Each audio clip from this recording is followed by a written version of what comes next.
e-court?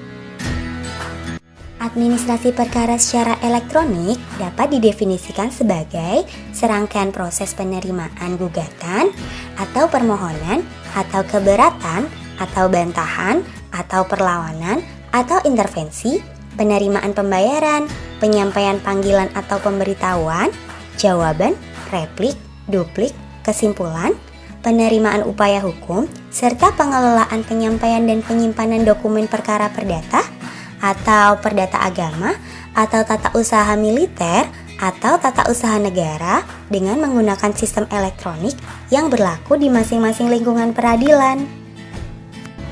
Adanya aplikasi e-court diharapkan dapat meningkatkan pelayanan dan proses peradilan menjadi lebih sederhana, menghemat waktu, dan berbiaya ringan.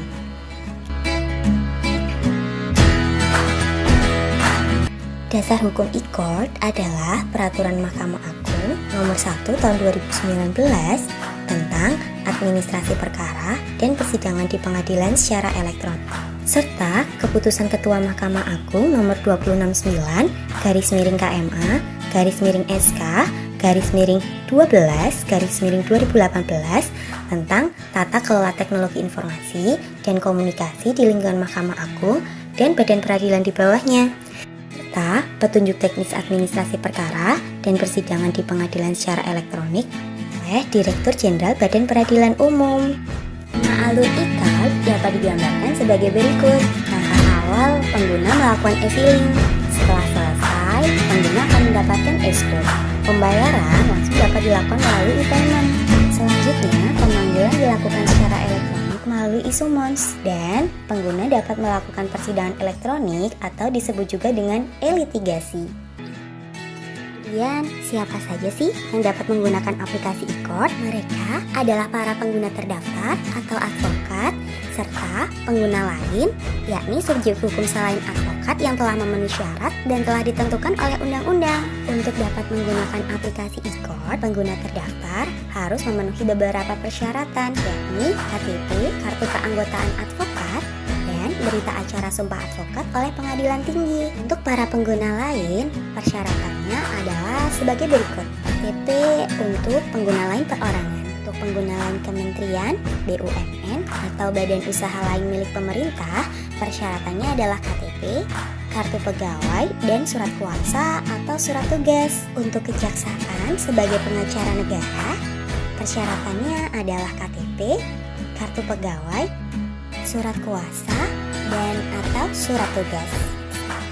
Untuk badan hukum, persyaratannya adalah KTP, surat keputusan sebagai karyawan, dan surat kuasa khusus.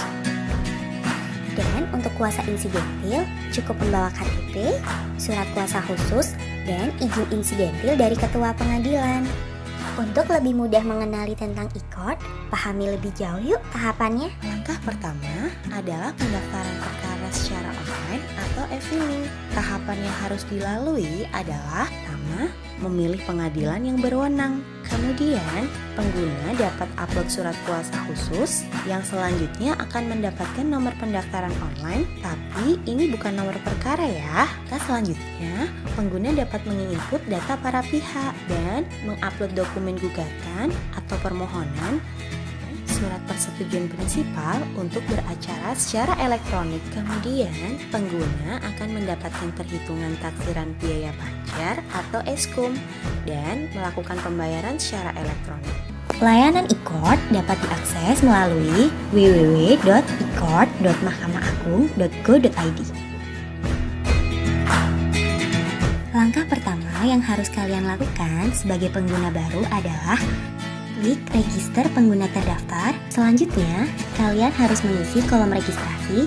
Apabila pendaftarannya berhasil, pengguna akan mendapatkan email terkait user dan password yang dibuat sendiri dan dapat digunakan untuk login.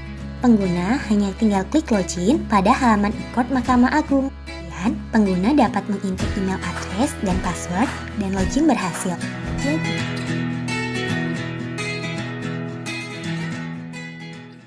Eskum dan e-payment.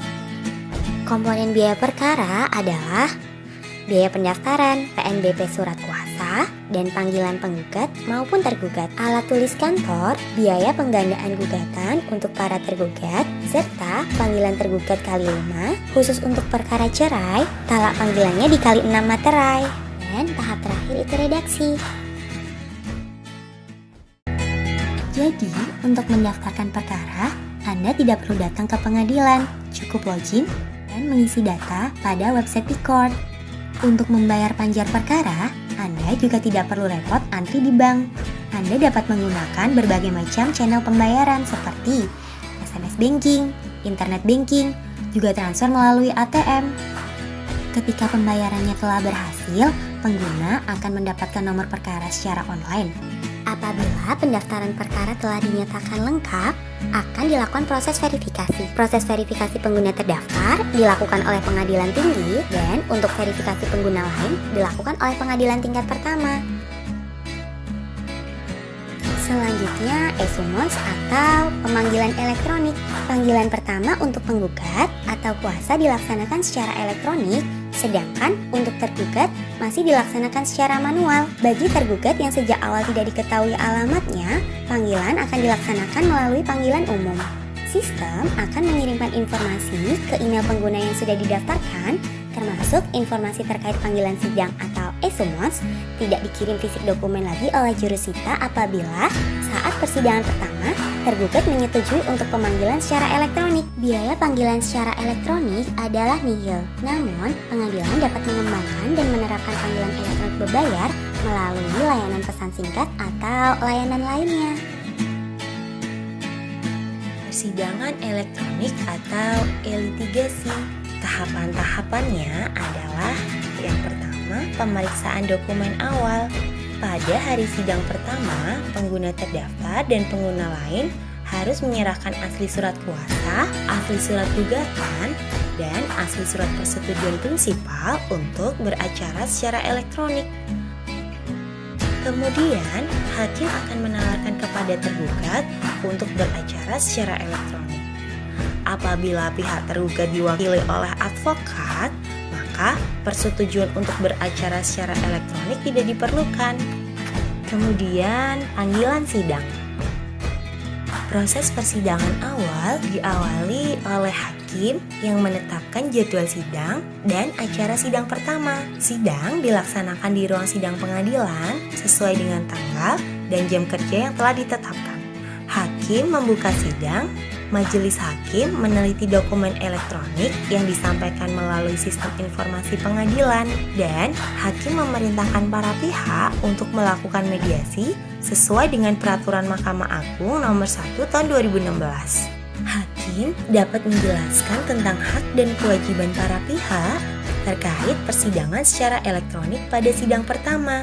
Selanjutnya, persidangan secara elektronik dilaksanakan atas persetujuan penggugat dan tergugat setelah proses mediasi dinyatakan tidak berhasil. Kemudian, proses persidangan lanjutan.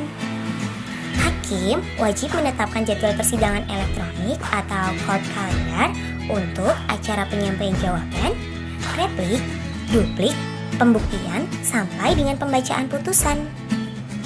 Semua jadwal persidangan akan disampaikan kepada para pihak melalui sistem informasi pengadilan. Tergugat mengajukan jawaban secara elektronik pada hari sidang yang telah ditetapkan. Apabila pada jadwal sidang yang telah ditetapkan, penggugat tidak mengirimkan replik atau kesimpulan, serta tergugat tidak mengirimkan jawaban atau duplik atau kesimpulan secara elektronik tanpa alasan yang sah, maka dianggap tidak menggunakan haknya. Kecuali apabila terdapat alasan yang sah, maka sidang dapat ditunda 1 kali. Hakim akan memverifikasi jawaban yang diajukan oleh tergugat serta replik dari penggugat secara elektronik yang kemudian masing-masing akan diteruskan kepada penggugat dan tergugat melalui sistem informasi pengadilan. Selanjutnya, hakim akan memverifikasi duplik yang diajukan oleh tergugat secara elektronik dan meneruskannya kepada penggugat. Pembuktian. Para pihak wajib mengunggah dokumen bukti-bukti surat yang bermaterai ke dalam sistem informasi pengadilan dan asli surat-surat bukti tersebut diperlihatkan di muka sidang yang telah ditetapkan. Persidangan pembuktian dengan acara pemeriksaan keterangan saksi dan atau ahli dapat dilaksanakan secara jarak jauh melalui media komunikasi audiovisual, sehingga semua pihak akan saling melihat dan mendengar secara langsung berpartisipasi dalam persidangan. Segala biaya yang ditimbulkan atas pelaksanaan pembuktian secara audiovisual dibebankan kepada penggugat dan atau kepada pihak tergugat yang menghendaki. Pemeriksaan setempat. Apabila dalam pemeriksaan suatu perkara bukan pemeriksaan setempat, maka dapat dilakukan sesuai dengan hukum acara yang berlaku. Dan berita acaranya wajib diunggah ke dalam sistem informasi pengadilan oleh panitera pengganti. Intervensi. Yang pertama, pihak ketiga dapat mengajukan intervensi dan wajib memenuhi persyaratan sebagai pengguna terdaftar dan atau pengguna lain. Penggugat intervensi mengajukan intervensi melalui meja e-court. Petugas meja e-court mendaftarkan perkara intervensi melalui akun yang sudah disiapkan dengan mengunduh gugatan intervensi. Petugas meja e-court mengunggah gugatan intervensi dan surat kuasa ke dalam sistem informasi pengadilan. Proses pemeriksaan gugatan intervensi dilakukan secara elektronik sesuai dengan hukum acara yang berlaku. Gugatan intervensi, tanggapan atau jawaban para pihak terhadap gugatan intervensi disampaikan secara elektronik kepada para pihak. Hakim akan mengeluarkan penetapan penggugat intervensi dapat diterima atau ditolak sebagai pihak dalam perkara tersebut. Putusan.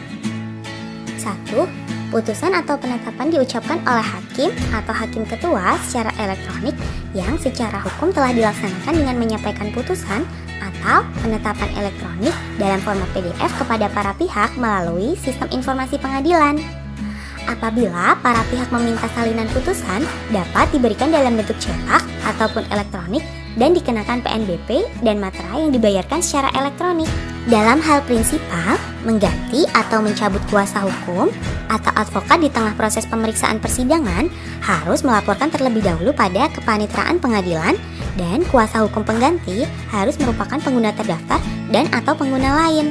Gambar ilustrasi persidangan elektronik. Bagian persidangan berisi riwayat jalannya sidang antar pihak. Pada bagian dokumen, berisi dokumen-dokumen yang dibutuhkan selama persidangan. Bagi para pihak yang sejak awal beracara secara elektronik, dapat mengajukan upaya hukum secara elektronik dalam tenggang waktu yang telah ditentukan. Pemohon membayar biaya perkara upaya hukum secara elektronik, dan panitera pengadilan akan menerbitkan akta pernyataan upaya hukum secara elektronik. Pemberitahuan pernyataan banding atau kasasi atau peninjauan kembali, penyerahan maupun inzage dilakukan secara elektronik. Pengiriman bandel A dan B juga secara elektronik. Pengadilan tingkat banding atau Mahkamah Agung akan mengunduh dokumen elektronik dari pengadilan tingkat pertama sebagai backup data. Pemberitahuan putusan banding atau kasasi atau peninjauan kembali diberitahukan oleh pengadilan pengaju secara elektronik paling lambat 14 hari setelah pengucapan putusan elektronik. Selain dapat digunakan oleh para advokat, aplikasi e-court dapat pula digunakan oleh perorangan, pemerintahan, atau badan hukum sebagai pengguna insidentil atau dalam artian temporer yang akunnya hanya dapat berlaku untuk 1 kali beracara secara elektronik sampai 14 hari setelah tanggal putusan. Setelah itu, user tidak bisa lagi mengakses data perkaranya. Dan untuk dapat menggunakan akun kembali, pengadilan harus melakukan aktivasi ulang. Dengan adanya e-court bertujuan untuk mencegah korupsi, kolusi, dan nepotisme atau KKN sebagai wujud dari reformasi birokrasi dan zona integritas serta memberikan pelayanan bagi para pencari keadilan supaya lebih efektif dan efisien.